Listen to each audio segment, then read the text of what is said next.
The choke point of an empire. The archival records of the British Ministry of Supply from 1941 read like a litany of desperation. While Prime Minister Winston Churchill's speeches galvanized the public with defiance, his ministers were staring at a logistical nightmare. The Battle of the Atlantic was reaching a terrifying crescendo. German U-boat wolf packs, operating from newly acquired bases in France, were strangling the island nation. In a single month, hundreds of thousands of tons of shipping could be sent to the ocean floor. Every lost ship was a wound, and Britain was bleeding resources.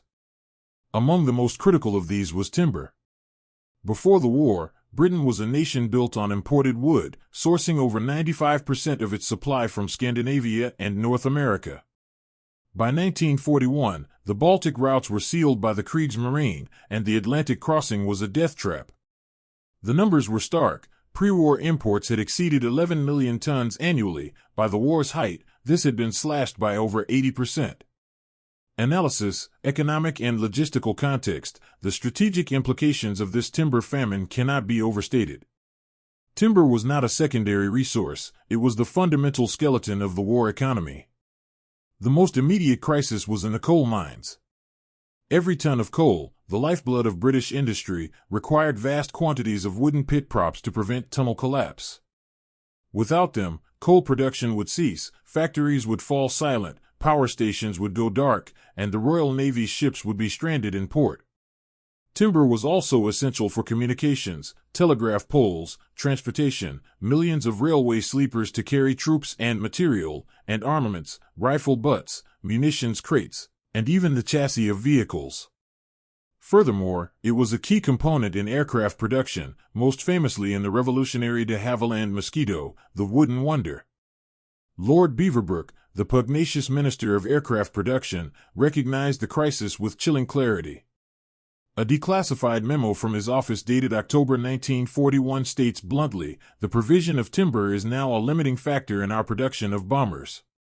The situation is not serious, it is desperate.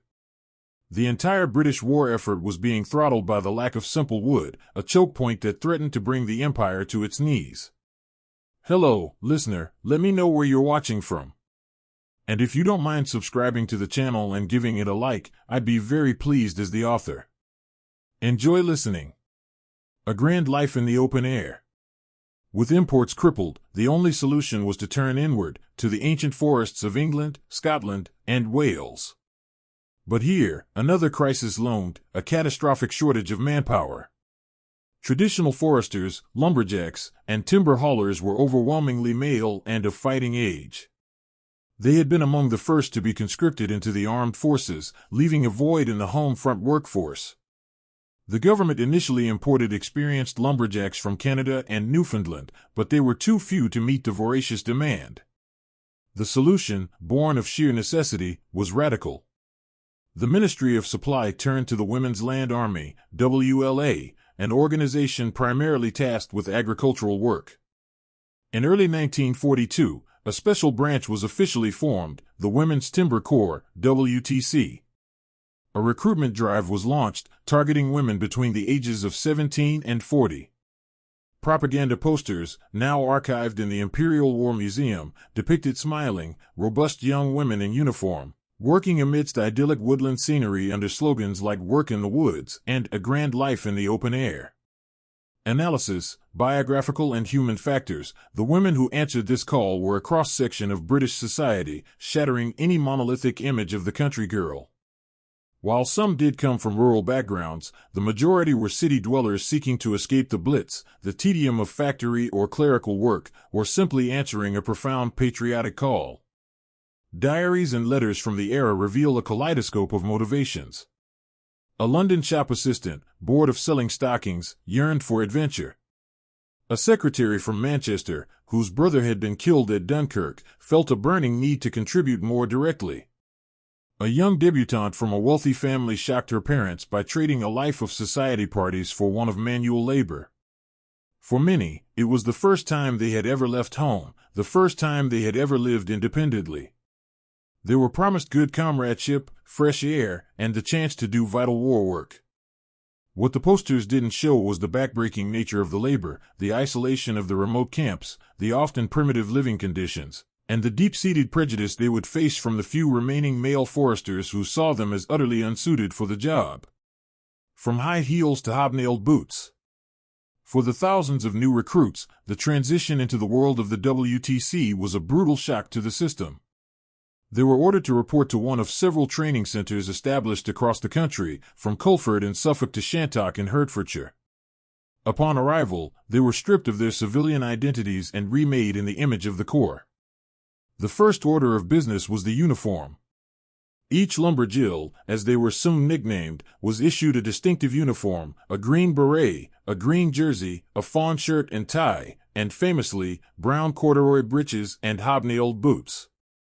For a woman in the 1940s, wearing trousers in public was still a statement. For many, it was a liberating and deeply symbolic part of their new life. The heavy leather boots, however, were an instrument of torture for feet more accustomed to civilian shoes. The initial weeks were a blur of blisters, aches, and exhaustion. The training was relentless and designed to quickly weed out those who lacked the physical and mental fortitude. Mornings began with strenuous physical drills to build stamina and muscle.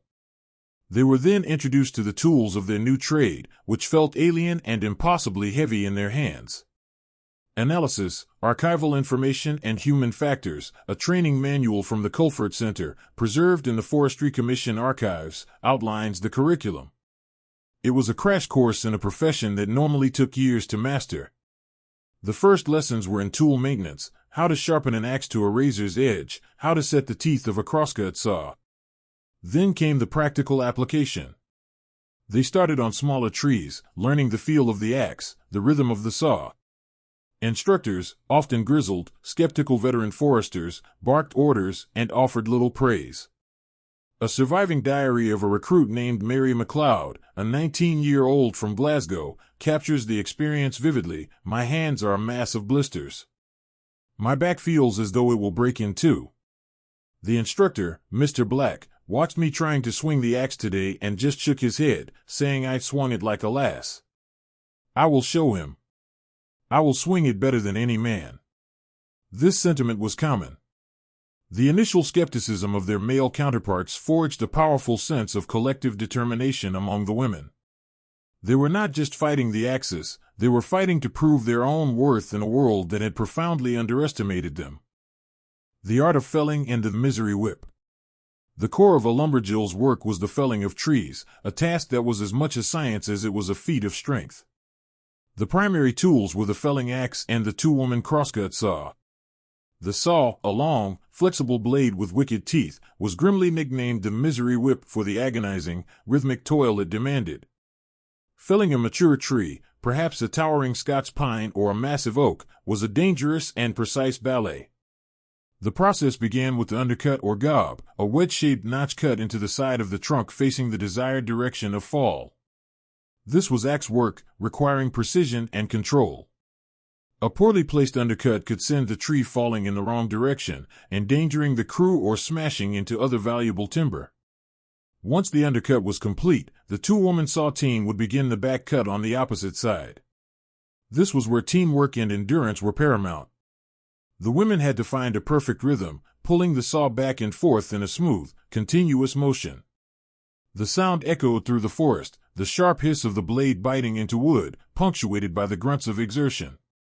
Analysis, technology and equipment and tactics. The crosscut saw was a deceptively simple piece of technology that required immense skill. The setter, one of the Lumberjills, had to ensure the teeth were perfectly angled and sharpened. A poorly maintained saw would bind in the cut, wasting precious energy. The sawyers learned to listen to the saw, to feel the resistance of the wood, and to work with their partner as a single unit.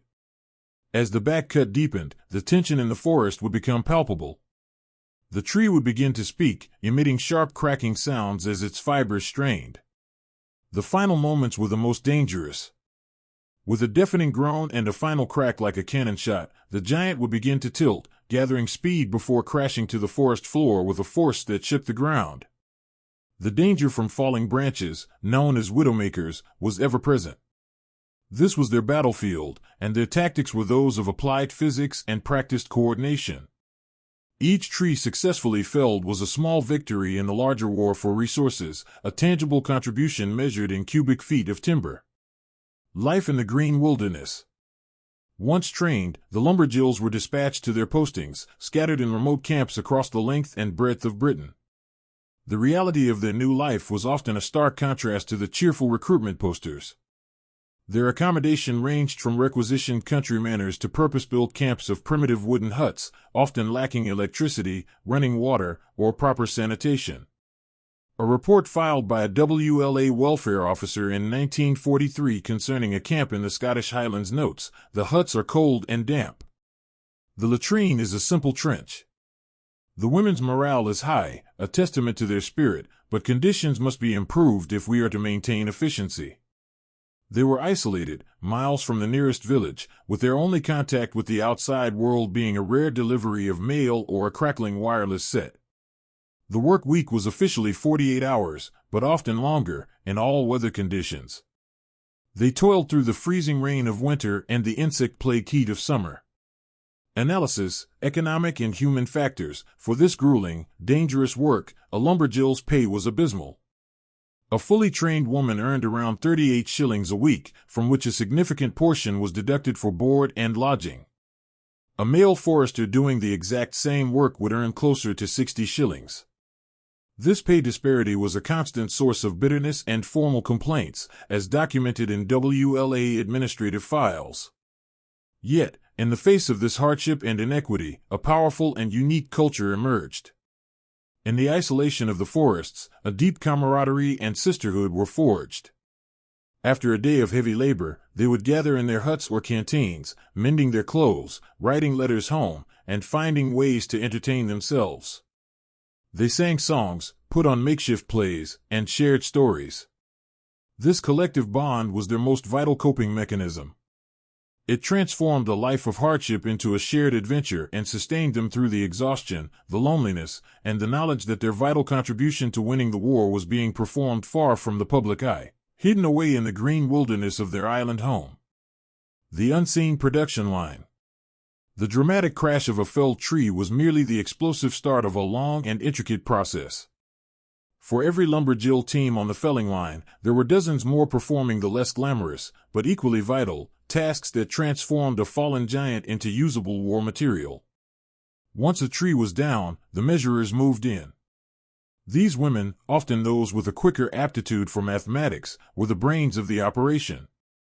Armed with long measuring tapes and notebooks, they would swarm over the massive trunk, their job dictated by telegraphed orders from the Ministry of Supply. Every order was specific and urgent, pit props cut to precise lengths of 6 to 12 feet to shore up a particular coal seam in Wales, telegraph poles of exactly 30 feet to repair bombed communication lines in Coventry, or massive lengths of high-grade softwood destined for the de Havilland factory. Their calculations had to be flawless. Wasting even a few feet of valuable timber was a reprimandable offense. A miscut load could be useless for its intended purpose, representing a critical waste of time and labor. Analysis, logistics and human factors. This measuring process reveals the WTC's integration into the National Command economy. They were not just randomly chopping wood, they were the first link in a highly specific, demand-driven supply chain. Archival production logs from a Scottish timber camp show meticulous daily records, listing every cubic foot of timber processed and its final destination. After the measurers marked the trunk with chalk, the next teams moved in. Some, armed with sharp axes, would begin snitting, the arduous task of stripping every branch from the trunk. Others would work in pairs with the crosscut saw, cutting the massive log into the specified lengths. The most physically demanding job was haulage. In some camps, this was done with heavy horses, which the women had to learn to handle. In others, they operated primitive tractors or winches, skidding the enormous logs to loading points. Here, using cant hooks and sheer collaborative strength, they would roll and lever the logs onto waiting lorries or railway wagons. Every stage was a testament to their acquired skill, a muscle-powered production line hidden deep in the British countryside. Silent arsenal for the Second Front. By late 1943, an almost frantic urgency gripped the forestry camps. Production quotas, already demanding, were suddenly increased to impossible levels. The women were put on extended hours, working from the first light of dawn until the last glimmer of dusk. The official explanation was vague, citing only a need for its general strategic reserve. They were told their work was of the highest national importance, a phrase that, while motivating, masked a secret of monumental proportions.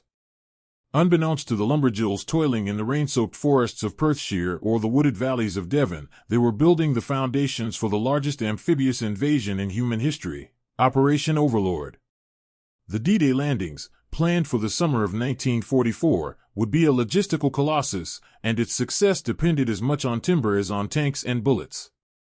Analysis, strategic context and archival information, declassified planning documents from SHAEF, Supreme Headquarters Allied Expeditionary Force, revealed the staggering scale of the timber requirement. The invasion plan relied on the rapid repair and expansion of the French railway system to move men and supplies inland from the beachheads. This required millions of wooden railway sleepers, and British forests were a primary source. The ingenious Mulberry harbors, the portable artificial ports that would be towed across the channel, required vast quantities of wood for their floating pier heads and internal structures. Every single shell, crate of rations, and piece of equipment had to be packed in wooden crates. The ships themselves required enormous amounts of dunnage, planks and blocks of wood used to secure cargo in their holds.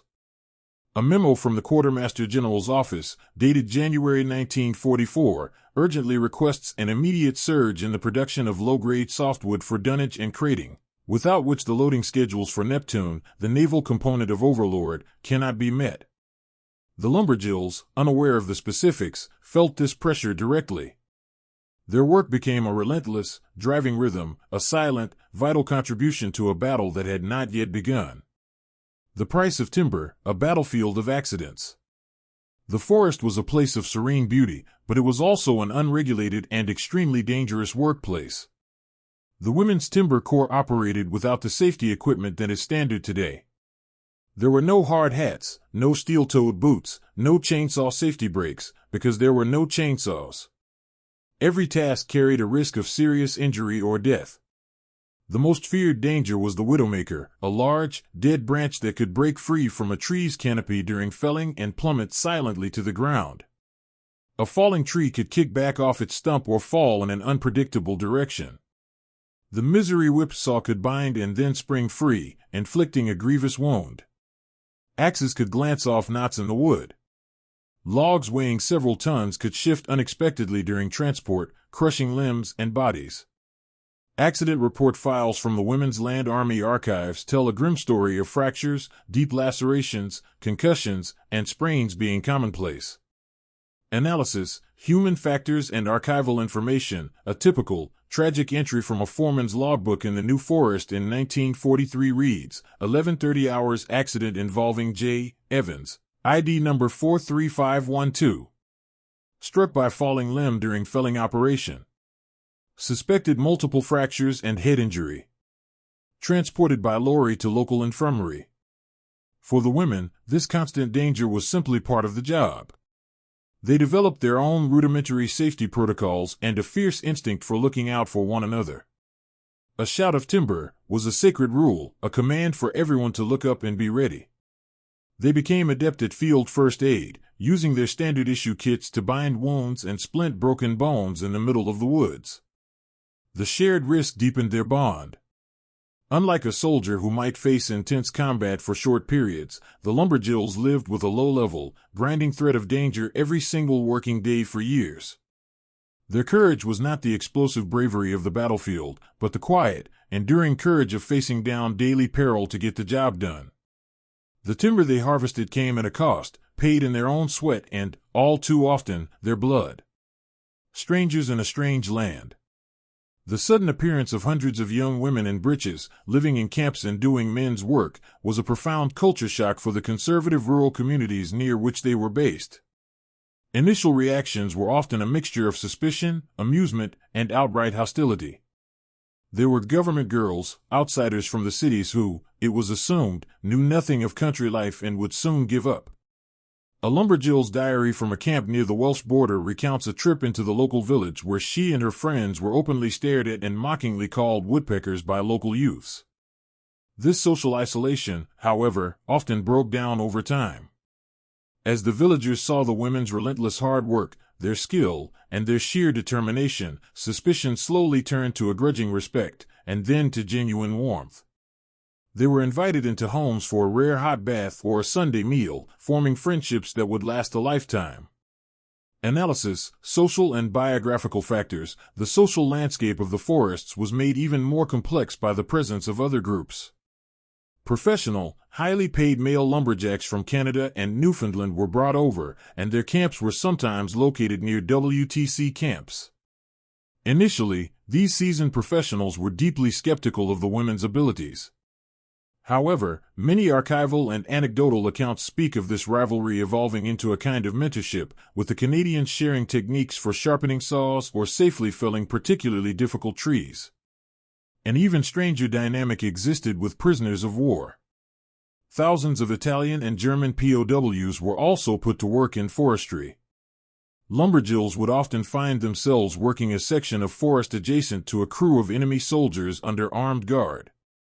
Interaction was strictly forbidden, but it created a surreal tableau: young British women and captive enemy soldiers, both engaged in the same arduous task of felling trees to fuel a war that had thrown them onto opposite sides of history, a silent, unacknowledged shared experience in the heart of the British wilderness. Conquering the Highlands. Nowhere was the Lumberjills' task more formidable than in the Scottish Highlands. Here, the landscape itself was an adversary. The trees, magnificent Scots pine and Douglas firs, were giants, far larger than the typical English broadleaf. They grew on steep, rocky hillsides where footing was treacherous, and the weather was a relentless foe, with biting winds and horizontal rain that could soak a woman to the skin in minutes. The greatest challenge, however, was extraction. Many of the most valuable forests grew in areas far from any road or railway, their access blocked by peat bogs and marshland that could swallow a lorry whole. It was here that the Lumberjills proved they were not just laborers but also resourceful field engineers.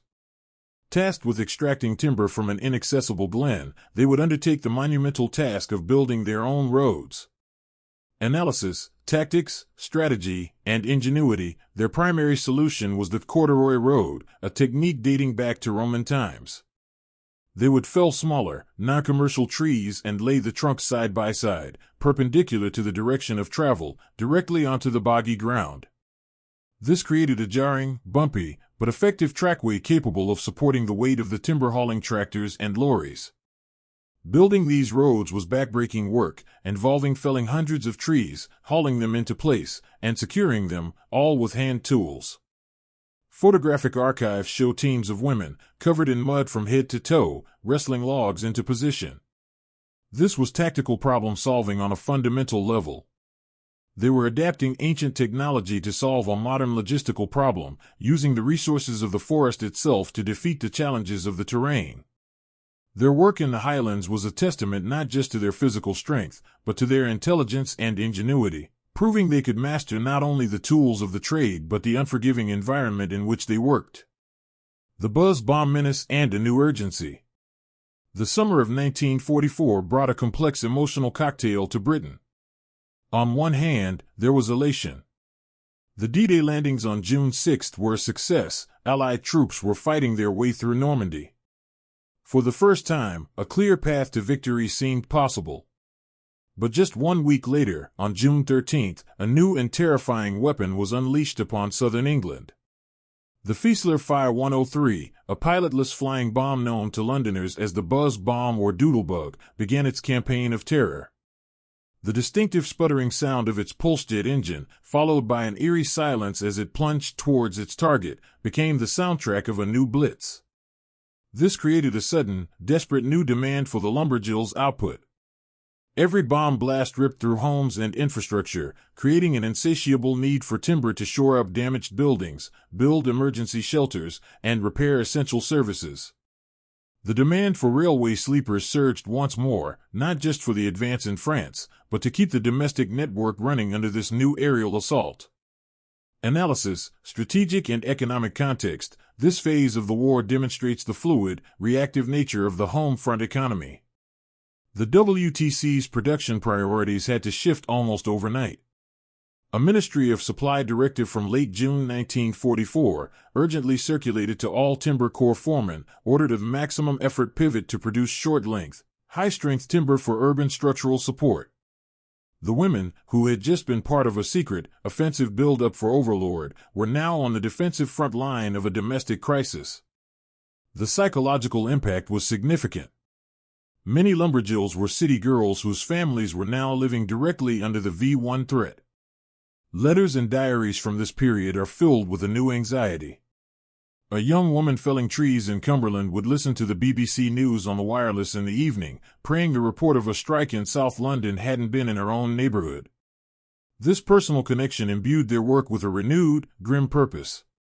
They weren't just cutting logs, they were sending beams of wood to hold up a hospital, support a neighbor's roof, or build a shelter that might save their own family. The battle of the sexes, a forester's competition. The deep-seated prejudice against the Lumberjills never vanished entirely, but it was often confronted and defeated in dramatic fashion. The most potent tool for earning respect was a direct demonstration of skill. Across the country, informal and sometimes officially sanctioned competitions were staged, pitting the best WTC crews against male foresters, often seasoned professionals or, in some cases, conscientious objectors assigned to forestry work. One such well-documented event took place in the Forest of Dean in 1944. A crew of 2 Lumberjills was challenged by a pair of male foresters to a contest of felling and sawing. The objective was simple: fell a designated oak tree and saw it into a set number of logs faster than the opposing team. To the men, it seemed an easy victory. They had the advantage in raw, upper body strength. The women, however, had spent 2 years honing a different set of attributes: technique, rhythm, and flawless teamwork. Analysis, human factors and tactical skill. This was not a contest of brawn, but of efficiency. Archival photographs and witness accounts describe the scene. The men began with a flurry of powerful, aggressive axe swings and furious sawing. The women, by contrast, worked with a smooth, almost metronomic grace. Their axe blows on the undercut were precise, each one placed to remove the maximum amount of wood with minimum effort. When they started on the crosscut saw, the misery whip, they didn't force it. They let the weight of the saw and the sharpness of its teeth do the work, falling into a practiced rhythm that they could sustain without exhausting themselves. The men, relying on brute force, began to tire. Their sawing became ragged, the saw occasionally binding in the cut. The women's saw hissed back and forth without pause. In the end, as the story is often retold in WLA memoirs, the women finished their last cut as the men were still struggling with theirs. They hadn't overpowered the men, they had outskilled them. These events, which happened in various forms in forests across Britain, were more than just about bragging rights. They were symbolic victories that shattered stereotypes and forced a reevaluation of women's capabilities. The men's grudging handshakes at the end were worth more than any official commendation. Building the wooden wonder, from pine forest to Mosquito. While pit props were the bread and butter of their work, the Lumberjills also provided the fine dining of timber production, contributing to one of the most remarkable aircraft of the Second World War, the de Havilland Mosquito. The Mossy, nicknamed the Wooden Wonder, was a masterpiece of aviation engineering, a twin-engine aircraft so fast and versatile it could serve as a fighter, bomber, and reconnaissance plane. Its genius lay in its construction.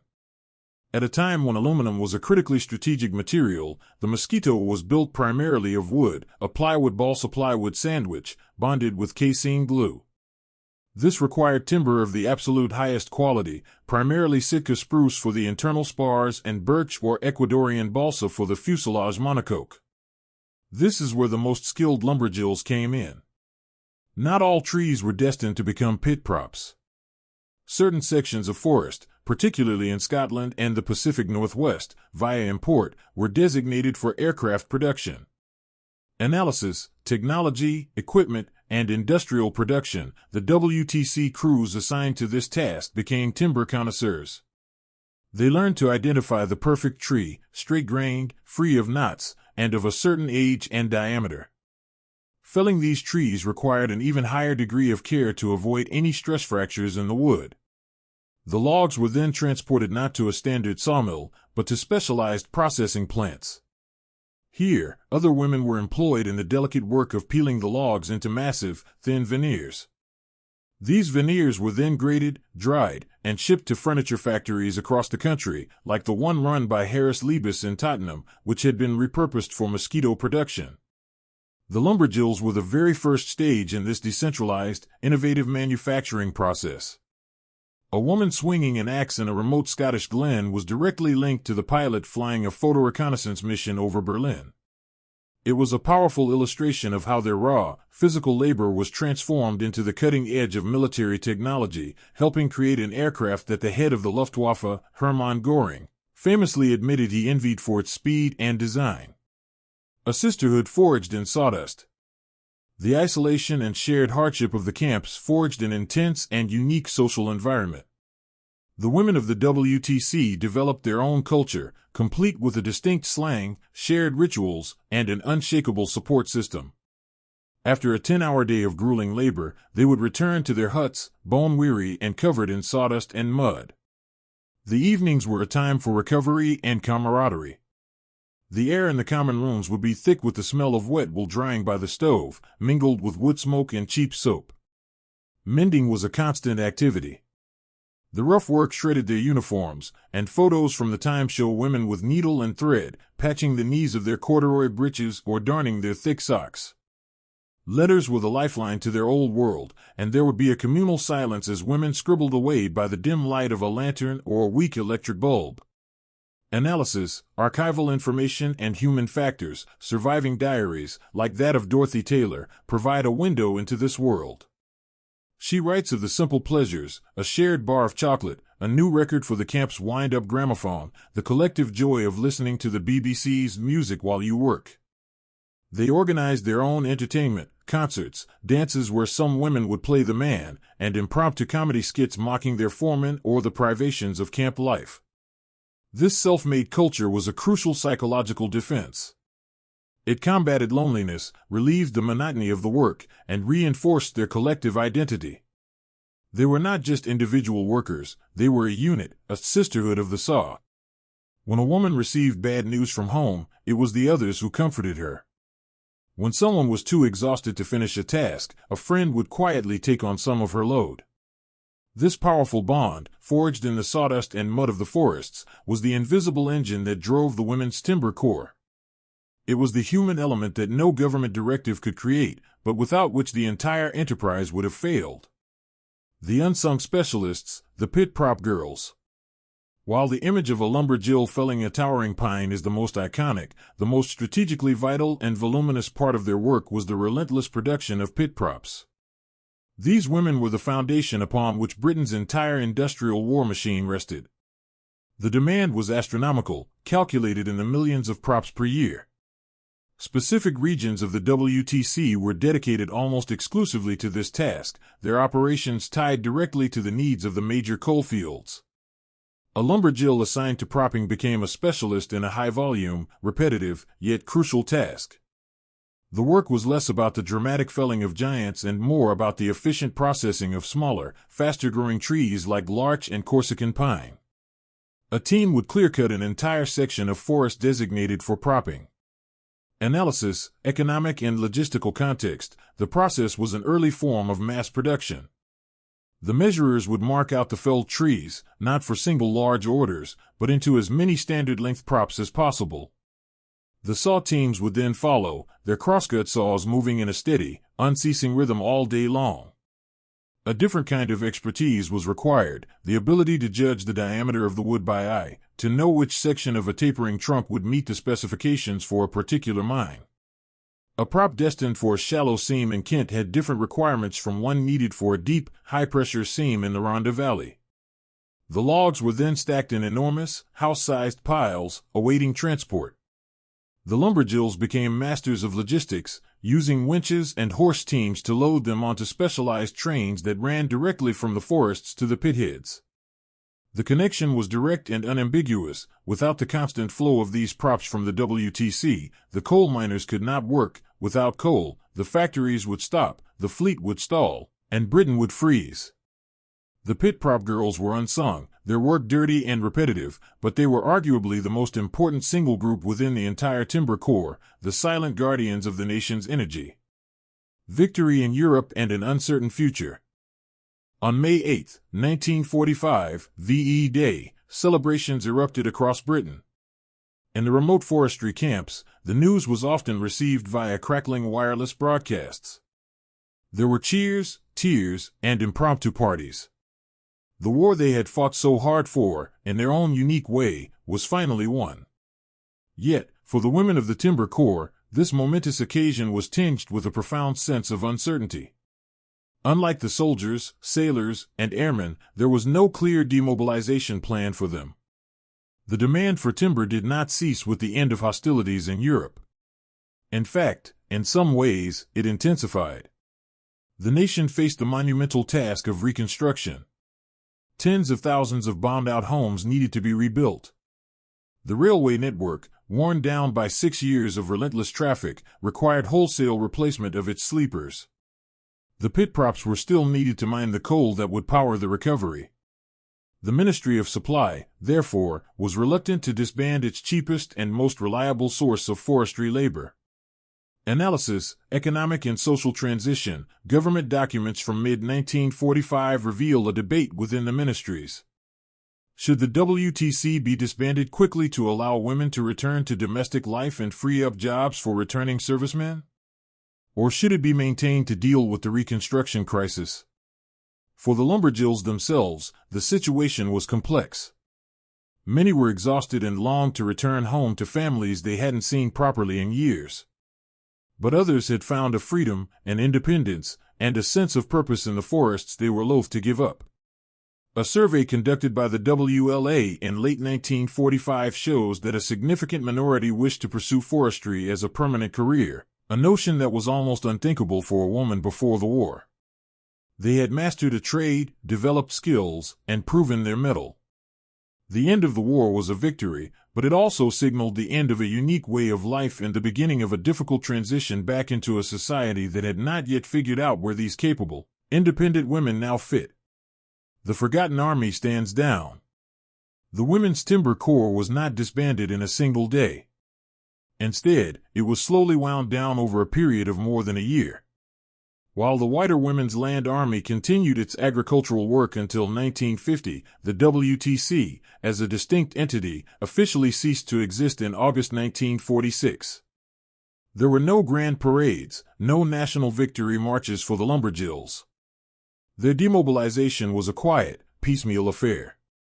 Women received a final paycheck, a letter of thanks from the government, and a train warrant home. Some were offered the chance to buy their hobnailed boots and corduroy breeches as a souvenir of their service.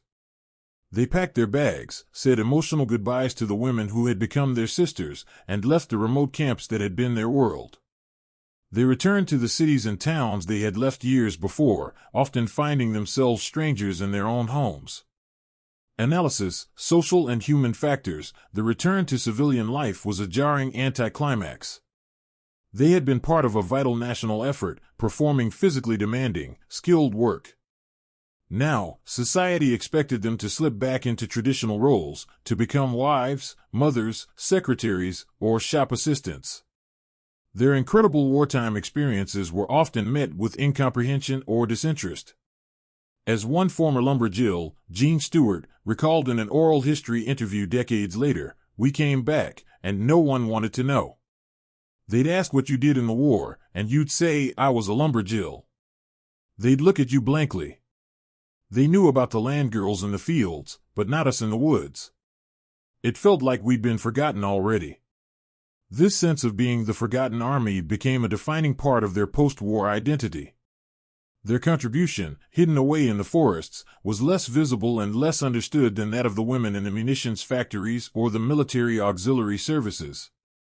They had no veterans associations, few official memorials, and their story quickly faded from the public consciousness, preserved only in their own memories and personal photo albums. The scars on the landscape, the skills in their hands. Though their story was forgotten, the Lumberjills left an indelible mark on both the landscape of Britain and on their own lives. For decades after the war, a walker in the forests of Scotland or Wales might stumble upon a clearing where the trees were noticeably younger than those around them, or find the decaying remnants of a corduroy road sinking back into a bog. These were the subtle scars of the WTC's intensive harvesting, a physical testament to their work. The more profound legacy, however, was the one they carried within themselves. For nearly 10,000 women, the Timber Corps was a transformative experience. They had entered as girls and left as women who knew their own strength, both physical and mental. They had learned to be resilient, resourceful, and self-reliant. They had mastered complex skills, operated heavy equipment, and worked and thrived in a male-dominated world. Analysis, long-term biographical impact. These skills and this newfound confidence did not simply evaporate. While many did return to traditional roles, they brought this experience with them. A woman who had learned to fell a 100-foot pine tree was not easily intimidated. A woman who had helped manage the logistics of a timber camp had organizational skills that could be applied anywhere. While the doors to professional forestry were largely closed to them after the war, the experience shaped their approach to life. It influenced how they raised their children, how they participated in their communities, and how they viewed the world and their place in it. In a broader sense, the Lumberjills, along with their colleagues in the WLA and the factories, were the vanguard of a slow-moving social revolution. They had demonstrated, beyond any doubt, that women were capable of performing any job a man could do. Their quiet, determined work in the forests was a powerful, practical argument for equality that would resonate for generations to come, even if their own specific story was not widely told. A recognition long overdue. For more than 60 years, the service of the Women's Timber Corps went without formal, national recognition. They were the ghosts of the home front, their vital role a mere footnote in the grand histories of the war.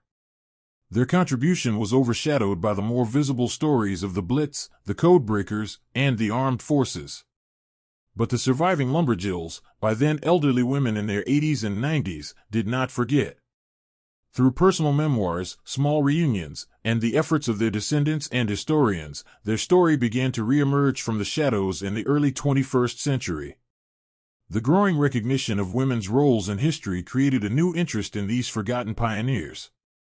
Campaigns were launched, petitions signed, and politicians lobbied to give the Lumberjills and their land army sisters the official thanks of a grateful nation. Analysis, archival information, and historical legacy. The breakthrough came in 2007. The British government announced that the surviving members of the Women's Land Army and the Women's Timber Corps would be awarded a special commemorative badge of honor. In a ceremony in London in 2008, Gordon Brown, the Prime Minister, personally presented the first badges to a group of tearful veterans. It was a simple badge, shaped like a wheat sheaf, inscribed with Women's Land Army, but for the handful of surviving Lumberjills present, it was a profoundly moving moment. It was the official acknowledgement they had been denied for a lifetime. This was followed by the dedication of the first national memorial to the WLA and WTC at the National Memorial Arboretum in Staffordshire in 2014. The sculpture depicts a land girl and a Lumberjill, side by side, finally giving their service a permanent, public place of honor. These acts could not repay the debt, but they ensured that the story of the forgotten army would not be lost to future generations. The echo of the axe. The story of the Women's Timber Corps is, in the end, a story of profound and quiet impact. It is a narrative that lacks the thunder of battle but possesses the immense power of resilience. Over 4 years, these thousands of women, armed with little more than axes, saws, and an indomitable spirit, produced millions of tons of timber. They supplied the pit props that kept the coal mines open, the sleepers that kept the railways running, the telegraph poles that kept the nation connected, the crates that carried the munitions, and the wooden frames for the aircraft that flew to victory. They did this in the face of prejudice, in harsh conditions, and for meager pay. They conquered the forests, but more importantly, they conquered the limitations that society had placed upon them. Comprehensive analysis. Final summary. The Lumberjills represent a perfect case study in the concept of the total war home front. Their story seamlessly integrates economic necessity, the timber famine, logistical strategy, supporting coal, transport, and invasion, technological adaptation, using basic tools for sophisticated ends, and profound human factors, overcoming prejudice, forging camaraderie, and personal transformation. They were a direct response to a strategic vulnerability caused by the U-boat war, and their success was a critical component of Britain's ability to sustain its war effort and launch the offensive that would liberate Europe. Though their uniforms have been put away and the camps have crumbled back into the earth, the echo of their axes still resounds. It is in the regrown forests they harvested, and the quiet confidence they passed on to their daughters and granddaughters, and in the now recognized historical truth that the victory of 1945 was built not only on steel and high explosives, but on the simple, enduring strength of wood, harvested by the hands of Britain's forgotten army of Lumberjills.